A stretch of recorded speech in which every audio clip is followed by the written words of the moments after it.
The next Warbond Pass is live right now, my friends, and you can purchase Cutting Edge for 1000 super credits in-game right this second.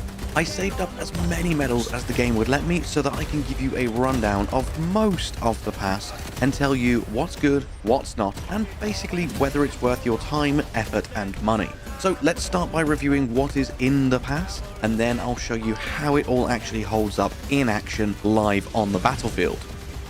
Obviously, I don't want to waste your time, so I'll skim over things like cosmetics, banners, and capes. Another minor detail to note is that the Steeled Veterans pack, which is the first premium Warbond pass, this needed a total of 686 medals to complete, whilst the Cutting Edge will only require 672, so slightly less than the previous one, but hopefully less medals doesn't mean less quality, because the Steeled Veterans pack already wasn't particularly great, let's be honest. So the first interesting thing we see is a new booster, Localization Confusion.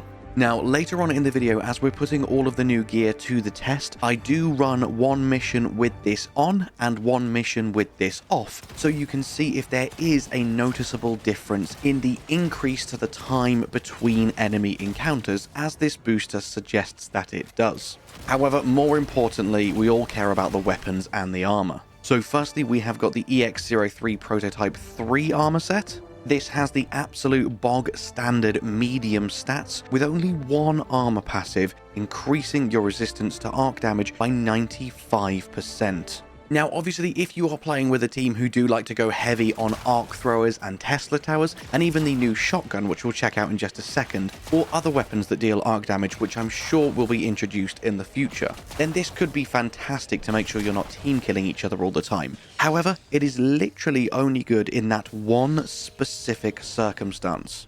So if you are playing with randoms and you don't have that coordination, especially if you're dropping in mid-mission, I feel like this is probably one of the worst passives. It is fantastic, don't get me wrong, but only in really niche situations.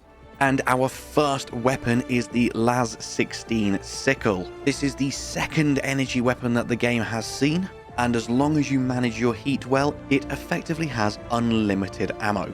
I personally think this weapon is fantastic, and I'll show it off to you properly once we've finished exploring the rest of the pass. Now that we've unlocked page 2, you'll see that we have the EX-16 Prototype 16 armor, and something I was heartbroken by is the fact that this is literally the exact same armor set as the EX-03, just with a slightly different cosmetic. I had hoped there would be some difference, even if they wanted to keep the same passive, maybe make one of them a medium set and one of them a heavy set. This, at the moment, considering it's the premium pass, seems like a little bit of a letdown.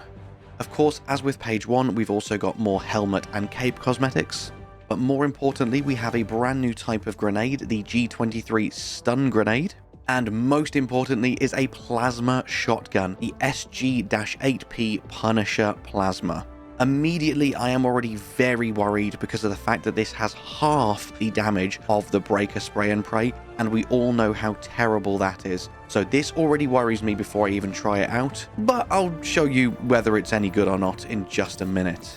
And once we've purchased all of that and unlocked the last page, now you can see actually the arc thrower is no longer the only arc weapon. We now also have the ARC-12 Blitzer shotgun. This seems to do really great damage. Obviously, also being an unlimited ammo weapon, this is one I cannot wait to get my hands on and try out. Hopefully, this is going to live up to expectations. Initially, I am very excited about this. As for the last armor set, as you can see, is a light armor having the very stereotypical armor rating and speed of most light armor sets, but unfortunately, again, it's the exact same passive. Provides 95% resistance to arc damage. I feel like this could be decent if you added at least one more minor perk to this passive. By itself, I do not deem this worth using. And finally, probably the weapon that excites me the most about this pass is we finally have a new pistol, the Las-7 Dagger. with a really respectable amount of damage per second for a pistol. So another one I cannot wait to use and find out how powerful this is in action, and more importantly how quickly it overheats, because that can really limit the damage capacity of laser weapons. So let's now check out the first 2 pages worth of rewards, and make sure you subscribe to the channel because I will be maxing out this pass as soon as possible and giving you a full review in the coming days. One more very important thing you should be aware of before we jump into a mission and try the new weapons, armor, and equipment is that there is now new armor sets in the Superstore as well. These first 2 will be available for 3 days, so I'm assuming we will get yet more new sets when the store refreshes on Sunday as well, so make sure you keep an eye out for that. I must admit, I personally am not a huge fan of the look or the armor passive of either of these sets. However, the actual stats of the CE67 Titan does excite me a bit, because sometimes you feel like light armor is just a little bit too squishy, but at the end of the day, you gotta go fast. So this is a great middle ground. So before we jump into a mission, let's equip one of the new prototype armor sets. More importantly, let's make sure we have a decent helmet and cape that match somewhat. Because as I'm sure you're all aware, fashion is more important than any other aspect of any game. And now before we head into a mission, let's not forget to go to our weapons, scroll all the way down to energy based, and now right by the Las 5 scythe, let's equip the Las 16 sickle. Also, we may as well chuck on the stun grenades and try out them, and now we are ready to head into a mission. So now that we've got all of our new equipment on, before we jump into the mission, let's make sure to also equip the new localization confusion booster. And as soon as I land in this mission, I must say, this gun feels really, really good to use.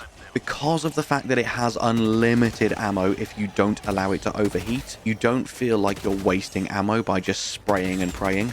The only thing I don't like, and this isn't a negative for the weapon, it's just personal preference, it feels a bit weird to get used to, is because it is a laser weapon and it has to heat up. When you pull down on the trigger, it takes around a second before it starts firing. And being your primary weapon, that just feels a bit unnatural to me. I'm sure it's something I'll get used to. It's not a negative, it's just a quirk for you to be aware of. So far, I feel like this is a great weapon, and this will probably be the primary that I stick with, at least until I unlock that new shotgun arc. I must say, I also really like the zoom in.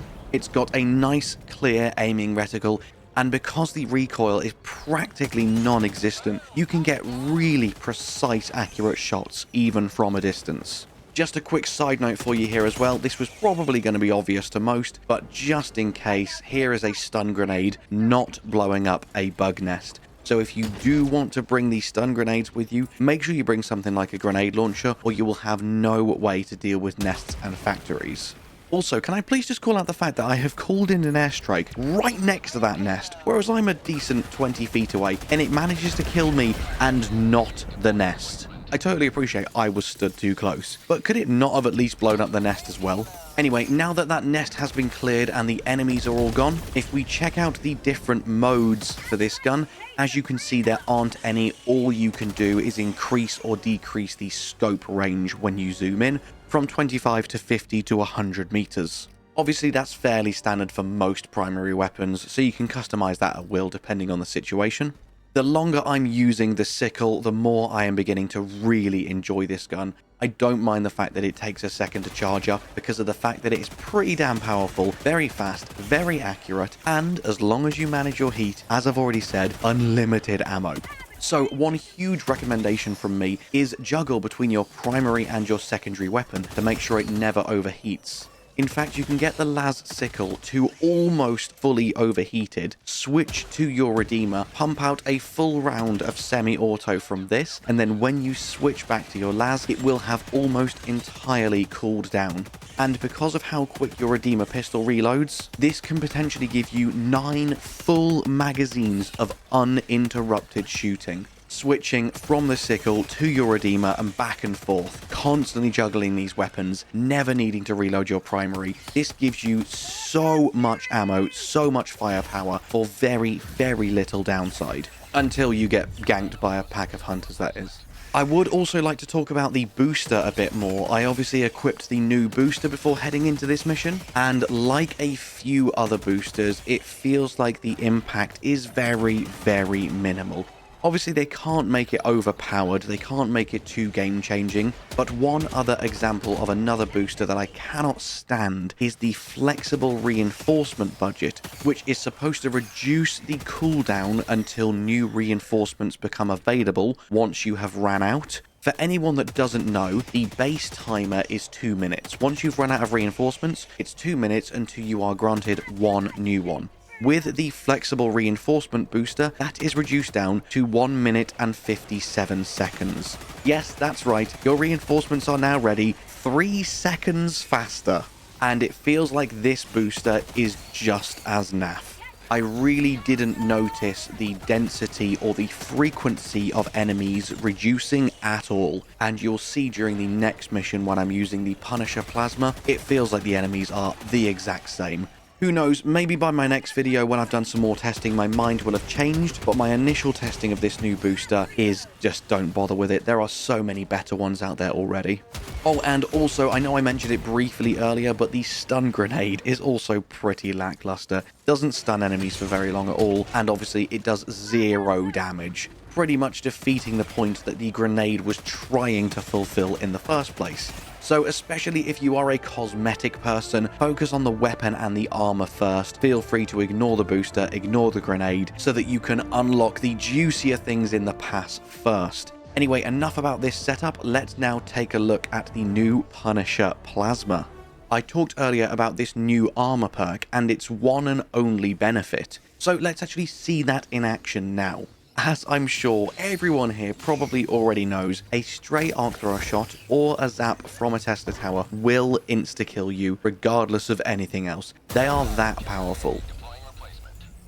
And as you can see here, I am getting hit by the full force of the Tesla tower, and it's only dealing somewhere between 20 to 25% of my health. And this, to be fair, is a significant improvement. This, in the right situation, can be insanely powerful. The only problem is it's literally the only benefit to this armor, and it can be incredibly niche depending on your build and the build of your teammates. So do with this information as you will, because in the right hands, this situation you're seeing right here could in fact be very, very powerful for you. As we are equipping this shotgun in the loadout screen, as you can see, the damage is absolutely abysmal compared to all other shotguns. However, due to the fact that this weapon does shoot giant balls of exploding plasma, hopefully this damage number is a bit inaccurate and it's far more powerful than it seems on paper. And as we're getting started, I must say I already despise this weapon. It is abysmal. This is the first time I have ever witnessed a shotgun not be able to one-shot the weakest bug in the game. It took 2 shots to kill that bile spitter. And yes, okay, it wasn't a direct hit. With direct hits, it will kill bile spitters and scavengers. But still, considering this is a shotgun, and considering it shoots giant balls of exploding plasma, you would think that the splash damage alone would be enough to one-shot the weakest bug in the game. Even direct hits do not one-shot warriors. Warriors are just a step above scavengers. They are so weak, and it requires 2 full explosive balls of plasma to the face to kill them. This weapon is very, very lackluster, very underwhelming. It has limited ammo, it reloads quite slow, and my god is it weak. That 100 damage you saw is very representative of exactly how pathetic this weapon really is. And as you will see in just a second here, despite how weak this gun is, it has the capability to one-shot you. Not your enemies, but yourself. If an enemy gets too close, you are forced to change to your secondary weapon because the splash damage of trying to hit an enemy up close can and will blow you to pieces. I truly see absolutely no upside to this abysmal weapon. Just do not use it. It can't one-shot the weakest bug in the game, but it can one-shot not just yourself, but also your teammates. And despite the fact that it does launch giant globs of exploding plasma, it doesn't count as an explosion and therefore it can't take out bug nests. I understand that's probably a bit much to ask for as it is just a primary weapon, but considering it can't do anything bloody else, I thought, oh okay, maybe its redeeming feature is it has a really nifty gimmick in which it can destroy bug nests. No, it's just terrible. And also, as with the other versions of the Punisher, it has absolutely zero alternative fire modes. The scope in that you're seeing here is the only scope you get. You can't change it to like 25 or 50 meters, and there is absolutely no other special functionality with this weapon. So, long story short, I am very underwhelmed with the armor sets, the grenade, the booster, and the shotgun. However, the Las Sickle is really, really cool, and I'm hoping that the last page of the Warbond Pass will make it worth it. That arc shotgun and the new pistol do both look really, really good on paper. So fingers crossed they don't let us down, because the rest of this pass has been incredibly subpar. And at the moment, as I said to you at the time of the video, is it worth your time, effort and money? I'm really not sure at this point. But I would love to know your own thoughts and opinions in the comments, whether you have or haven't tried out these weapons yet. Will you be getting it? Does anything here interest you, and why? And with that, my friends, all that's left for me to say is thank you so much for watching. I hope you have an amazing day, and I'll see you in the next one. Bye-bye.